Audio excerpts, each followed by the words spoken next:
Hello dear students, आज हम discuss करेंगे जेबलॉन्स्की डायग्राम।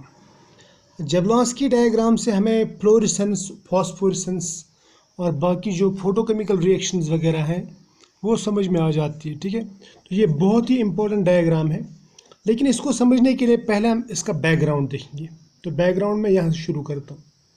आप मान लीजिए आपके पास में कोई मॉलिक्यूल है या कोई एटम है या कोई स्पीशी है जिसके आउटर मोस्ट शेल में ऐसे दो इलेक्ट्रॉन्स हैं। ठीक है, फिलहाल मैं दो इलेक्ट्रॉन से स्टार्ट करता हूँ। इसमें दो इलेक्ट्रॉन्स हैं और ये एक ही ऑर्बिटल में है, तो एक का स्पिन जो होगा वो प्लस हाफ होगा, दूसरे का माइनस हाफ।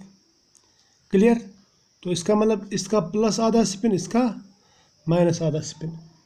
ठीक, तो अगर मैं इसका पूरा स्पिन देखूं, इसका spin S that is equal to plus half minus half that is equal to 0। समझ में आया? शाबाश। अब अगर मैं आपसे पूछूं इसकी मल्टीप्लिसिटी क्या है, मल्टीप्लिसिटी बराबर रखती है 2s + 1। क्लियर? ये समझ में आया? तो ये रहती है 2s + 1 के बराबर मल्टीप्लिसिटी। तो s क्या है यहाँ पे? s से स्पिन। अगर इसका आप स्पिन देखोगे, स्पिन तो 0 है, तो मैं लिखूंगा फिर multiplicity is equal 2 × 0 + 1 that is equal to 1। इतना याद रख लेना। ठीक है, ये समझ में आया? अब देखो, अब ये मान लो ये इसका आउटर मोस्ट शेल है और जिसमें इलेक्ट्रॉन्स हैं। इसको मैं बोलूँगा कि ये जो इलेक्ट्रॉन्स है ये अपने ही शेल में बैठे हुए हैं। जब इलेक्ट्रॉन अपने शेल में रहता है तो मैं उसको बोलूँगा कि ये ग्राउंड स्टेट में, तो ये ग्राउंड स्टेट। ठीक, इससे हायर शेल जो खाली होगा इसको मैं बोलूँगा ये एक्साइटेड स्टेट, ये है एक्साइटेड स्टेट। ठीक है, ये इन इलेक्ट्रॉन से ऊपर है, ऊपर का शेल, लेकिन ये खाली है। इतना क्लियर है? अब देखो, इसके बाद में मैं इसके ऊपर कुछ रेडिएशन डालता हूँ। ठीक है, रेडिएशन डालने के बाद में क्या होगा, ये इलेक्ट्रॉन्स एनर्जी एब्जॉर्ब करेंगे। तो एक इलेक्ट्रॉन के साथ में, वो दो में से किसी एक इलेक्ट्रॉन के साथ में एनर्जी अगर मैच हो गई तो ये इलेक्ट्रॉन ऐसे ऊपर चला जाएगा। मान लीजिए ये इलेक्ट्रॉन अपनी जगह रहा, ये दूसरे इलेक्ट्रॉन के साथ में एनर्जी मैच हो गई और ये इधर चला गया। अब ये जो स्टेट है ये तो इसका ग्राउंड स्टेट है, ये इसका एक्साइटेड स्टेट है। ठीक, पहले अगर मैं देखूं तो यहाँ पे इलेक्ट्रॉन्स अपनी जगह है ग्राउंड स्टेट में, लेकिन यहाँ पे मैं बोलूँगा कि ये जो है यहाँ पे एक इलेक्ट्रॉन एक्साइटेड स्टेट में चला गया, तो मैं बोलूँगा कि यहाँ पे एक्साइटेशन हो गई। क्लियर? एक्साइटेशन जब होती है तो मैं बोलूँगा मॉलिक्यूल या स्पीशी अब अपनी जगह नहीं है, अपने वो ख्यालों में नहीं है, वो एक्साइटेड स्टेट में। क्लियर? ये हो गया एक। अब मैं अगर इसका स्पिन देखूंगा, इसका स्पिन कितना होगा, ये है इसका मान लो प्लस हाफ, क्योंकि इलेक्ट्रॉन का हाफ स्पिन होता है। ये उल्टा स्पिन है ना, ये अगर क्लॉकवाइज है तो ये एंटी क्लॉकवाइज, तो इसका होगा माइनस हाफ। तो टोटल स्पिन कितना होता है? 0। राइट? तो मैं इसको बोलूँगा फिर यहाँ पे इसकी जो मल्टीप्लिसिटी है वो मैं लिखूँगा 2 × स्पिन 2s + 1। s कितना है यहाँ पे? 0 है ना, तो मैं लिखूँगा multiplicity is equal to 2 × 0 + 1 that is equal to 1। इतना ध्यान में रख लेना। ठीक है, अब देखो, अब अगर यहाँ पे एक्साइटेशन होने के बाद में इलेक्ट्रॉन ने समरसॉल्ट किया, समरसॉल्ट मतलब यहाँ से इलेक्ट्रॉन तो गया, एक इलेक्ट्रॉन यहीं पे, दूसरा इलेक्ट्रॉन जब गया, ये उल्टा था ना, देखो उल्टा है। यहाँ पे जाने के बाद में इसने ऐसे समरसॉल्ट किया और ये ऐसे हो गया, उल्टा हो गया। इसका स्पिन क्या है? अब यहाँ पे तो माइनस हाफ स्पिन है, यहाँ पे तो प्लस हाफ। चलो इसका स्पिन में लिखता हूँ, ये प्लस हाफ, ये माइनस हाफ। राइट? यहाँ पे ये प्लस हाफ, यहाँ पे ये माइनस हाफ, यहाँ पे ये +1/2, यहाँ पे भी +1/2, तो दोनों का प्लस हाफ है। तो यहाँ का अगर मैं स्पिन काउंट करूँ वो आएगा +1/2 +1/2 +1/2 वो आएगा बराबर 1 के बराबर, आधा प्लस आधा 1, राइट। तो मल्टीप्लिसिटी कितनी आएगी 2 इंटू एस प्लस 1, यानी m is equal to multiplicity is equal 2 into 1 है ना, 1 plus 1 that is equal to 3। इसकी मल्टीप्लिसिटी 1 है, इसकी मल्टीप्लिसिटी 3 है, इसकी मल्टीप्लिसिटी 1 है। लेकिन पहला वाला ग्राउंड स्टेट है, इसको मैं बोलूँगा कि मॉलिक्यूल ग्राउंड स्टेट में, ठीक। इसको मैं बोलूँगा कि मॉलिक्यूल जो है ये एक्साइटेड स्टेट में, राइट। ये भी मॉलिक्यूल एक्साइटेड स्टेट में, ठीक। यहाँ का जो स्पिन है वो है 0, मैं बोलूँगा इसको S0। 0 stands for ground state, यानी अभी या मैं बोलूँगा SO बोलूँगा मैं इसको, S ओरिजिनल स्टेट जो है मॉलिक्यूल का वो ये है, उसमें इलेक्ट्रॉन्स ऐसे बैठे। अब यहाँ पे अगर मैं बोलूँगा इसको मैं लिखूँगा S1, यानी मॉलिक्यूल सिंगलेट स्टेट में ही है, यहाँ पे भी सिंगलेट स्टेट में, लेकिन ये ओरिजिनल सिंगलेट स्टेट है। और ये वाला जो है ये फर्स्ट एक्साइटेड स्टेट है, 1 stands for first excited state, लेकिन यहाँ पे ये सिंगलेट है ना। सिंगलेट मतलब इसकी मल्टीप्लिसिटी 1 है, इसकी भी मल्टीप्लिसिटी 1। जब मल्टीप्लिसिटी 1 होती है इसका मतलब रहता है सिंगलेट, तो दोनों सिंगलेट है, लेकिन ये ओरिजिनल सिंगलेट स्टेट है, ये एक्साइटेड सिंगलेट स्टेट। इसकी मल्टीप्लिसिटी कितनी है इस वाले स्टेट की, यानी तीसरे वाले की, तीसरा जो मैंने बताया यहाँ पे ओरिएंटेशन या अरेंजमेंट ऑफ इलेक्ट्रॉन्स, इसमें अगर आप मल्टीप्लिसिटी देखेंगे वो है 3। मैंने multiplicity is 3, it is called triplet state. क्या बोलूँगा मैं इसको, ट्रिपलेट स्टेट। ये क्या है, सिंगलेट स्टेट, ये भी क्या है, सिंगलेट स्टेट, राइट। लेकिन ये वाला जो ट्रिपलेट स्टेट है, क्या ये ग्राउंड स्टेट है? नहीं, ग्राउंड स्टेट नहीं है, ये एक्साइटेड स्टेट है, क्योंकि इलेक्ट्रॉन अपना शेल छोड़ के दूसरे शेल में चला गया। ये ग्राउंड स्टेट है इसका, ये एक्साइटेड स्टेट। लेकिन कौन सा एक्साइटेड स्टेट है? पहला वाला, यानी जो पहली लेवल है यहाँ पे नज़दीक में। यहाँ पे दूसरी लेवल भी हो सकती है इधर, तो मैं इसको बोलूँगा ये भी एक्साइटेड स्टेट है, first excited state, but it is in triplet form, so it is called triplet state. समझ में आया? तो ये थे सिंगलेट, डबलेट और ट्रिपलेट। अब मैं ये चीज़ें आपको समझा दूंगा ये कैसे होता है, ठीक है। ये समझा दूंगा मैं आपको जेबलॉन्स्की डायग्राम से। तो जेबलॉन्स्की डायग्राम में यहाँ पे बनाऊंगा। अब आगे बढ़ने से पहले मैं आपको और एक चीज़ याद दिलाना चाहूँगा। आप इसको ऐसे भी समझ सकते हैं कि ये बॉन्डिंग मॉलिक्यूलर ऑर्बिटल है, ये बॉन्डिंग मॉलिक्यूलर ऑर्बिटल, और ये है एंटी बॉन्डिंग मॉलिक्यूलर ऑर्बिटल। वैसे ये बॉन्डिंग, ये एंटी बॉन्डिंग, ये बॉन्डिंग, ये एंटी बॉन्डिंग, ऐसे भी। ग्राउंड स्टेट, एक्साइटेड स्टेट, इतना क्लियर तो हो गया होगा। चलो अब मैं आता हूँ जेबलॉन्स्की डायग्राम पे, ठीक है। यहाँ पे देखो, ये मैंने लाइंस बना के रखी है, इनका मतलब समझा देता हूँ मैं आपका, जिसको बोलते हैं अर्थ समझा देता हूँ मैं, अर्थ हिंदी में बोलते हैं, अर्थ समझा देता हूँ, ठीक है। इसको गौर से देखना, ये जो बना रहा हूँ मैं यहाँ पे जो पहली ये जो लाइन बनाई ना मैंने, ये मान लो ये है ग्राउंड स्टेट। क्या है ये? Ground state. इसको मैं लिखूँगा S0, यानी यहाँ पे मान लो 2 इलेक्ट्रॉन्स हैं, 2 इलेक्ट्रॉन्स, और दोनों ऐसे एंटी पैरेलल है, ये ग्राउंड स्टेट है। समझ में आया? और ये जो है यहाँ पे मैं दिखा रहा हूँ, ये मान लो ये फर्स्ट एक्साइटेड स्टेट, यहाँ पे लिखूँगा मैं S1। ये सेकंड एक्साइटेड स्टेट है, यहाँ पे लिखूँगा S2। ये थर्ड एक्साइटेड स्टेट है, यहाँ पे लिखूँगा मैं S3 एंड सो ऑन। कितनी भी एक्साइटेड स्टेट्स हो सकती हैं, ठीक है। वो डिपेंड करता है कि हम इलेक्ट्रॉन को एनर्जी कितनी देते हैं। अगर इलेक्ट्रॉन को कम एनर्जी दिए तो यहाँ जाएगा, ज़्यादा एनर्जी देंगे यहाँ जाएगा, उससे ज़्यादा एनर्जी देंगे यहाँ जाएगा। समझ में आया? अब देखो, लेकिन ये आपको यहाँ पे कंसिडर करना है, जो मैं बनाऊँगा वैसे उसके हिसाब से हमने सोचना है कि यहाँ पे 2 इलेक्ट्रॉन्स हैं, ठीक है। अब ये जो 2 इलेक्ट्रॉन्स हैं ना, इन 2 इलेक्ट्रॉन्स में से एक इलेक्ट्रॉन को मैंने एनर्जी दे दी। एनर्जी जब दे दी, मैंने उसको बहुत ज़्यादा एनर्जी दे दी, ये सपोज यहाँ से सीधा ऊपर चला गया। कौन से स्टेट में? सीधा S3 में, थर्ड एक्साइटेड स्टेट में चला गया, ठीक है।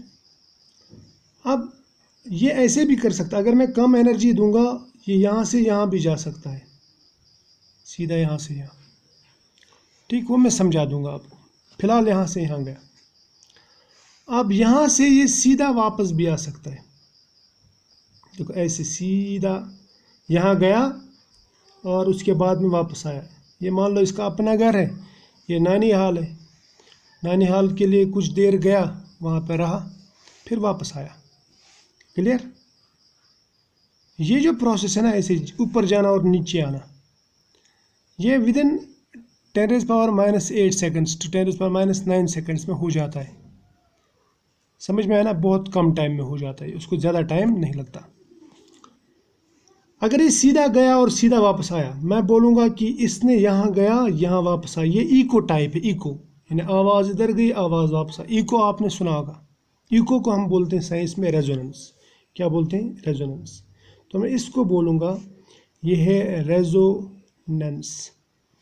और सीधे वापस आना, इसको मैं बोलूँगा रेजोनेंस फ्लोरेसेंस। ठीक, रेजोनेंस फ्लोरेसेंस यानी लाइट गई लाइट ही वापस आई। समझ में आया ना? ऐसे हमने यहाँ पे इसको, यहाँ पे लाइट दी, इलेक्ट्रॉन ऊपर चला गया। समझ में आया? इलेक्ट्रॉन जब ऊपर चला गया इसने लाइट एब्जॉर्ब की, लेकिन जब ये वापस आएगा तो इसमें ये लाइट ही वापस इमिट करेगा। इसलिए मैं बोलूँगा इसको रेजोनेंस फ्लोरेसेंस। अगर किसी और फॉर्म में हो गया तो तब मैं बताऊँगा क्या होगा। ये होगा एक तरीका। और दूसरा तरीका क्या है? सपोज ये इलेक्ट्रॉन यहाँ से यहाँ गया, एक्साइट हुआ, मतलब ग्राउंड स्टेट से एक्साइट स्टेट में, उसके बाद में थर्मल एनर्जी के फॉर्म में वापस आ गया। समझ में आया ना? इसको मैं बोलूँगा थर्मल डिसिपेशन। ठीक है, या मैं बोलूँगा radiationless decay, radiation less decay. I hope आपको समझ में आ रहा होगा क्या कर रहा हूँ मैंने ये कहा कि लाइट यहाँ से यहाँ जाएगी, मतलब जाएगी क्या मतलब, ये इलेक्ट्रॉन लाइट एब्जॉर्ब करेगा, जंप करेगा, लेकिन जब वापस आएगा तो जितनी इसने लाइट एनर्जी एब्जॉर्ब की थी वही लाइट एनर्जी ये वापस देगा। उसको बोलेंगे रेजोनेंस फ्लोरेसेंस। दूसरी कंडीशन क्या है? लाइट हमने दी, इलेक्ट्रॉन यहाँ से यहाँ जंप किया, लेकिन वापस जब इलेक्ट्रॉन आया तो इसने ये energy in the form of light वापस नहीं की, बल्कि क्या किए, जो ऐसे कर्व है ना, ये दिखा रहा है कि हीट के फॉर्म में इसने एनर्जी दे दी वापस। इसको मैं बोलूँगा radiationless decay. Radiation means rays यानी लाइट। इसने लाइट वापस नहीं दिया, बल्कि क्या दिया उसके बदले में? हीट। जैसा बहुत बार आपने देखा होगा कि कई चीज़ों पे जब लाइट पड़ती है तो वो हीट अप हो जाते हैं, वहाँ पे एक्चुअली रेडिएशन लेस डिके हो जाता है। ये होगा एक। अब दूसरा, मान लो यहाँ से यहाँ इलेक्ट्रॉन गया, इलेक्ट्रॉन इधर गया, लेकिन यानी इसने लाइट एनर्जी एब्जॉर्ब की। लाइट एनर्जी एब्जॉर्ब करने के बाद में ये थोड़ी एनर्जी वाइब्रेशन में लूज कर देता है, थोड़ी सी एनर्जी लूज कर देता है। ठीक है, थोड़ी एनर्जी लूज की, उसके बाद में जब ये थोड़ी एनर्जी लूज की तो इसको मैं बोलूँगा ये है इंटरनल कन्वर्जन, आईसी। आईसी का मतलब क्या है? Internal conversion. इंटरनल कन्वर्जन यानी इसने थोड़ी एनर्जी लूज की इन द फॉर्म ऑफ हीट या वाइब्रेशन, जो थर्मल डिसिपेशन कहते हैं, और ये इस लेवल से थोड़ा नीचे आ गया। समझ में आया? इसमें थोड़ा टाइम लगेगा। उसके बाद में ये ऐसा भी कर सकता है, यहाँ से यहाँ जा सकता है दूसरी लेवल में और नीचे, या यहाँ से सीधा नीचे वापस आ सकता है। ठीक, इसको भी मैं बोलूँगा ये भी है इंटरनल कन्वर्जन, ये याद रखना, आईसी।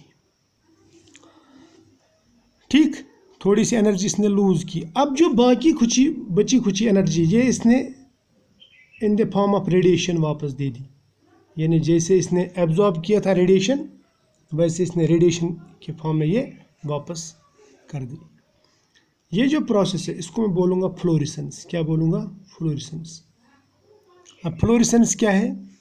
लाइट रेडिएशन एब्जॉर्ब करना, इलेक्ट्रॉन एक्साइट होगा, कुछ एनर्जी लॉस होगी इन the form of thermal energy या वाइब्रेशनल एनर्जी, और बाकी एनर्जी वापस मिलेगी। ये जो वापस एनर्जी मिलती है, वापस जो हमें लाइट मिलती है, लाइट एनर्जी, ये लाइट है, ये रेडिएशन ही वापस मिल गई, इसको मैं बोलूँगा फ्लोरेसेंस। ये भी 10⁻⁻6 सेकेंड्स टू 10⁻⁹ सेकेंड्स में हो जाती है। ठीक है, तो एफ क्या है यहाँ पे? एफ स्टैंड्स फॉर फ्लोरेसेंस, जो 10⁻⁹ टू 10⁻�6 सेकेंड्स में हो जाता है। आपने कई चीज़ें देखी होंगी, जैसे शब चराग बोलते हैं ना हम, या आपने रोड पे वो येलो स्ट्रिप्स देखी होंगी, उन पे जब लाइट पड़ती है तो वो चमकती है वो चीज़ें, एक्चुअली वो फ्लोरेसेंट सब्सटेंसेस रहती है। और घड़ियों में भी, जो पुरानी घड़ियाँ हैं ना जिनमें वो सुई रहती है, उनमें भी वो रात में चमकती है वो सुइयाँ, उनमें एक्चुअली फ्लोरेसेंट सब्सटेंसेस रहती हैं। तो फ्लोरेसेंस समझ में आया? शाबाश, यहाँ तक तो क्लियर है। अब यहाँ पे देखो, यहाँ पे क्या होगा? मैंने ये कहा कि ये 2 इलेक्ट्रॉन्स लिए थे हमने, अभी सब सिंगलेट से सिंगलेट जा रहे हैं। ये देखो, S0 से S1, S1 से S2, S2 से S3, या फिर वापस कभी इन द फॉर्म ऑफ हीट तो कभी इन द फॉर्म ऑफ लाइट वापस मिल रहा है। ठीक है, वो मैंने आपको बताया। इन the form of heat internal conversion में IC या रेडिएशन लेस डीके में हमें मिलता है, और इन द फॉर्म ऑफ लाइट कहाँ पे मिलता है? अगर सीधा ये वापस आया, इन्हें जितनी लाइट एब्जॉर्ब की थी उतनी ही लाइट वापस देगा, तो रेजोनेंस फ्लोरेसेंस। और अगर उसने लाइट एब्जॉर्ब की लेकिन उसमें से कुछ वेस्ट किया इन द फॉर्म ऑफ हीट, और बाकी इन द फॉर्म ऑफ लाइट वापस दे दी, ये जो वापस देता है लाइट, इसको मैं बोलूँगा ये फ्लोरेसेंस है। ठीक, और ये सब एक्साइटेशन सिंगलेट टू सिंगलेट होता है। क्लियर? अब देखो, कभी कभी क्या होता है, देखो वाइब्रेशन और इलेक्ट्रॉनिक ट्रांजिशन अगर कपल कर जाए तो उसमें क्या होता है, ये यहाँ पे इंटर सिस्टम क्रॉसिंग होती है। ये मैं सिखा दूंगा इंटर सिस्टम क्रॉसिंग क्या होती है। इंटर सिस्टम क्रॉसिंग का मतलब, जो इलेक्ट्रॉन यहाँ पे एक्साइटेड स्टेट में था वो समरसॉल्ट कर जाता है। समरसॉल्ट मतलब वो अपना ओरिएंटेशन चेंज करता है। यानी पहले मान लो ये ग्राउंड स्टेट का इलेक्ट्रॉन है ऐसे, एक्साइटेड स्टेट का इलेक्ट्रॉन है ऐसे, लेकिन इंटर सिस्टम क्रॉसिंग यानी ISC बोलूँगा, ISC के बाद में ये इलेक्ट्रॉन ग्राउंड स्टेट का ऐसा ही रहता है, लेकिन एक्साइटेड स्टेट का जो इलेक्ट्रॉन है वो अपनी ओरिएंटेशन चेंज करता है, राइट, अपना स्पिन चेंज करता है। अब अगर स्पिन चेंज हो गया तो इसका भी हाफ स्पिन, इसका भी हाफ स्पिन, टोटल स्पिन कितना हो गया? टोटल स्पिन हो गया 1। तो मल्टीप्लिसिटी कितना हो गया? 2s+1 यानी 2 × s+1 यानी 2 × 1+1 यानी 3, राइट, जैसे हमने ऊपर देखा। तो ये बन जाता है ट्रिपलेट। क्या बन जाता है? ट्रिपलेट। इसको बोलूँगा मैं यहाँ पे ये T2 स्टेट है। क्या है ये? T2 state, right. समझ में आया? इतना तो क्लियर है। अब देखो, इन्हें जो इलेक्ट्रॉन था वो सिंगलेट स्टेट से अब ट्रिपलेट स्टेट में चला गया। ठीक है, इन्हें इसने समरसॉल्ट किया। अब एक इलेक्ट्रॉन यहाँ पे ऑलरेडी ऐसे है, लेकिन ये वाला जो इलेक्ट्रॉन यहाँ पे, ये पहले उल्टा था, अब यहाँ पे ऐसे ये होगा। अब इन दोनों का स्पिन सेम हो गया। अब उसके बाद में ये इलेक्ट्रॉन थोड़ी सी एनर्जी लूज़ करेगा, ये सिस्टम थोड़ी सी या मॉलिक्यूल थोड़ी सी एनर्जी लूज़ करेगा इन द फॉर्म ऑफ वाइब्रेशंस, या मैं बोलूँगा IC, इंटरनल कन्वर्जन के थ्रू। तो T2 से आएगा ये T1 में, है ना, नीचे आएगा थोड़ा। अब T1 में से इससे कहाँ जाएगा? T1 से इसको वापस जाना है ग्राउंड स्टेट में, लेकिन ग्राउंड स्टेट इनका कॉमन है, दैट इज़ S0। यानी एक ऑर्बिटल में 2 इलेक्ट्रॉन को आप ऐसे नहीं रख सकते, आपको डेफिनेटली ऐसा ही रखना, एक ऐसा दूसरा ऐसा। तो चाहे ट्रिपलेट स्टेट रहे या सिंगलेट स्टेट रहे, इन दोनों का जो ग्राउंड स्टेट है वो S0 ही रहेगा। अब अगर इलेक्ट्रॉन यहाँ से यहाँ वापस आता है, लेकिन ये एनर्जी इमिट करता है इन द फॉर्म ऑफ हीट, तो मैं बोलूँगा इसको RD।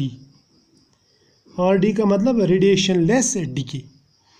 और अगर इसने ये जो एनर्जी एब्जॉर्ब की थी लाइट एनर्जी, वो वापस भी लाइट की फॉर्म में ही दी, तो मैं इसको बोलूँगा फॉस्फोरेसेंस। फॉस्फोरेसेंस समझ में आया? अब ये फॉस्फोरेसेंस पहले फ्लोरेसेंस कैसे बनता है? इलेक्ट्रॉन लाइट एनर्जी एब्जॉर्ब करता है, एक्साइट होता है from ground state to excite state, थोड़ी सी एनर्जी लूज़ करता है, फिर वापस आता है अपने ग्राउंड स्टेट में, लेकिन वो अपना स्पिन चेंज नहीं करता। तो ये जो ट्रांजिशंस हैं, ये जो चेंजेस हैं, ये फास्ट हो जाती है। 10⁻⁻⁹ to 10⁻⁻⁶ सेकंड्स में ये हो जाता है। इन केस अगर इलेक्ट्रॉन एक्साइट हो गया, एक्साइट होने के बाद में इसने अपना स्पिन चेंज किया, स्पिन चेंज करने के बाद में अगर इसको ग्राउंड स्टेट में वापस आना है तो इसको फिर से स्पिन चेंज करना पड़ेगा, तब वापस आ सकता है। मैंने ये कहा ये ऐसे खड़े खड़े नहीं आ सकता, बल्कि इसको ऐसे आना है, तो इसके लिए थोड़ा टाइम लगता है। समझ में है ना? और अगर उसने ये टाइम लगाने के बाद में रेडिएशंस इमिट की, यानी जो एनर्जी इसने एब्जॉर्ब की थी वो वापस दे दी और वो वापस ग्राउंड स्टेट में आ गया। समझ में आया? तो उस टाइम पे वो जो रेडिएशन निकलती है उस प्रोसेस को बोलते हैं हम फॉस्फोरेसेंस, और उन रेडिएशंस को बोलते हैं फॉस्फोरेसेंट रेडिएशंस, यानी वो फॉस्फोरेसेंस है। तो फॉस्फोरेसेंस थोड़ा डिलेड प्रोसेस है, क्योंकि इसमें पहले इलेक्ट्रॉन सिंगलेट स्टेट में जाएगा, फिर वो समरसॉल्ट करेगा, स्पिन चेंज करेगा, फिर नीचे आएगा, फिर वापस स्पिन चेंज करेगा, फिर अपने ग्राउंड स्टेट में आएगा और रेडिएशंस वापस देगा। राइट? तो इस टाइम इस फॉस्फोरेसेंस में ये 10⁻⁻³ सेकंड्स में हो जाता है। 10⁻³ ही नहीं, बल्कि ये अप टू 30 सेकंड्स तक जा सकता है। जो लॉन्गेस्ट फॉस्फोरेसेंस है वो 30 सेकंड्स तक, यानी 30 सेकंड तक ये लाइट इमिट करते रहेगा, यानी एब्जॉर्प्शन के बाद में। तो मैं ये कहूँगा कि ये जो फ्लोरेसेंस है ये साइमल्टेनियसली होता है, प्रॉम्प्ट है, ये प्रॉम्प्ट यानी लाइट एब्जॉर्ब की इमिट की, क्योंकि 10⁻⁻⁹ सेकंड बोले तो बहुत ही कम रहता है। समझ में आया? और अब देखो फॉस्फोरेसेंस क्या है। फॉस्फोरेसेंस में लाइट एब्जॉर्ब करता है, थोड़ा टाइम गैप लेता है, उसके बाद में ये लाइट वापस इमिट करता है। तो फॉस्फोरेसेंस और फ्लोरेसेंस में फ़र्क है। ये फ्लोरेसेंस और फॉस्फोरेसेंस हम डिटेल में आगे पढ़ेंगे, ठीक है। अब मैं आपको और एक चीज़ बताना चाहता हूँ जो यहाँ पे बहुत ही ज़रूरी है, जो मैं लास्ट पॉइंट बताऊँगा यहाँ पे। लास्ट पॉइंट वो ये है कि यहाँ पे जो लाइट एब्जॉर्ब होती है, ऐसा ज़रूरी नहीं है कि वो वेस्ट हो जाए in the form of heat या in the form of light वो वापस मिल जाए। कभी कभी वो लाइट जो ना, मतलब एक मॉलिक्यूल लाइट एब्जॉर्ब करेगा और दूसरे मॉलिक्यूल को ट्रांसफ़र करेगा, यानी ट्रांसफ़र ऑफ एनर्जी जिसको बोलते हैं, ऐसा भी होता है। और कभी कभी कैसा होता है, जब एक मॉलिक्यूल लाइट एब्जॉर्ब करता है, क्योंकि लाइट तो एनर्जी है, और वो उस एनर्जी को यूज़ करता है for some reaction, chemical reaction. अगर लाइट एब्जॉर्ब होने के बाद में केमिकल रिएक्शन करें, क्या करें? केमिकल रिएक्शन, तो मैं इसको बोलूँगा कि ये फोटोकेमिकल प्रोसेस है। फोटोकेमिकल प्रोसेस यानी लाइट एनर्जी एब्जॉर्ब हो रही है और उस लाइट एनर्जी से केमिकल रिएक्शंस हो रहे हैं। ये भी हम देखेंगे आगे, ये भी हम डिस्कस करेंगे। तो ये है फोटोकेमिकल प्रोसेस। और ये जो बाकी सभी प्रोसेस हैं ना, जो मैंने ऊपर बताया आपको, इनको कहते हैं फोटोफिजिकल प्रोसेसेस। तो याद रखना, अगर लाइट, ये जो एनर्जी मॉलिक्यूल एब्जॉर्ब करता है और एनर्जी ही वापस देता है, तो मैं बोलूँगा उसको फोटोफिजिकल प्रोसेस। अगर वो मॉलिक्यूल लाइट एनर्जी एब्जॉर्ब करता है लेकिन वापस इन the form of chemical reaction देता है, तो मैं इसको बोलूँगा कि ये फोटोकेमिकल प्रोसेस है, राइट। और फोटोफिजिकल प्रोसेस में मैंने आपको बताया यहाँ पे थोड़ी सी एनर्जी कभी कभी वेस्ट भी हो जाती है इन the form of heat, in the form of vibrations, या ये यहाँ से लाइट एब्जॉर्ब करेगा फिर वापस देगा, वही लाइट वापस देगा तो रेजोनेंस फ्लोरेसेंस, या कुछ लाइट एब्जॉर्ब करने के बाद में कुछ लाइट हीट में कन्वर्ट होती है बाकी वापस मिलती है, उसको बोलते हैं फ्लोरेसेंस। और अगर लाइट एब्जॉर्ब करने के बाद में थोड़ा सा डिले हो गया बीच में और उसके बाद में उसने लाइट वापस दे दी तो उसको बोलेंगे फ्लोरेसेंस। तो आई होप ये आपको समझ में आया होगा, ठीक है। तो हम आगे भी इसको कंटिन्यू करते रहेंगे, हम आगे फ्लोरेसेंस और फॉस्फोरेसेंस समझेंगे, ठीक है। तो आज इतना ही फिलहाल, मिलेंगे नेक्स्ट लेक्चर में, तब तक के लिए बाय।